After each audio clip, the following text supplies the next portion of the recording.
Supervisor Lawson-Remer. I'm not going to pull, but I'd like to just make a comment on yesterday. Sure. I had nothing to pull, but is this an appropriate time to make a comment yesterday?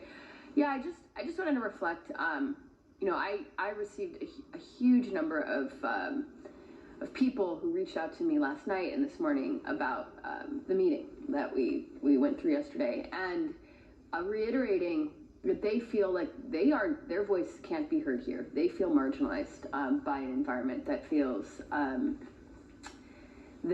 hostile, where a few people's speaking has crowded out many people's voices, and has created a space that does not feel comfortable for a lot of people.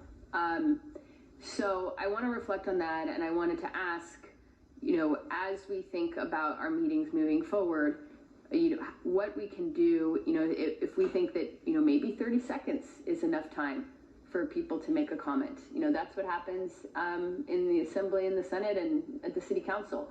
So if people are repeating things that others have said previously, maybe 30 seconds is enough. But I would just put that out there, that I think I'd like to, it's not a formal proposal, because I know this is not the place for that, but to suggest that looking forward to our next meeting next Tuesday, that we think about how we can create more space for more diverse voices to be heard by ensuring that we don't allow our meeting to be monopolized by a few.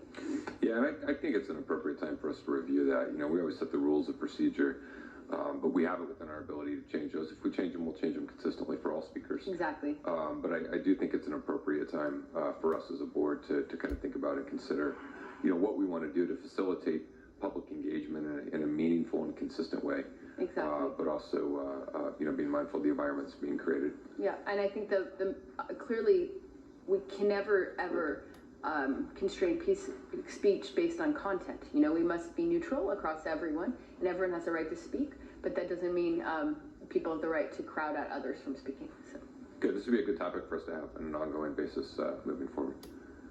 No, I don't have any items to pull, but on that particular item, I just wanted to share that as your representative of CSAC, if you have any recommendations, I am part of a subcommittee that's looking at civic engagement and how we as board members work together across the state to make recommendations to the state legislature around the Brown Act and engagement, and really a lot of these antiquated rules that exist, including not being able to do things on Zoom and how people speak. So anyway, feel free to reach out to me and share information, and then eventually we'll have a discussion, I think, here on the board as well. Perfect. Thank you. Back to consent. Supervisor Desmond.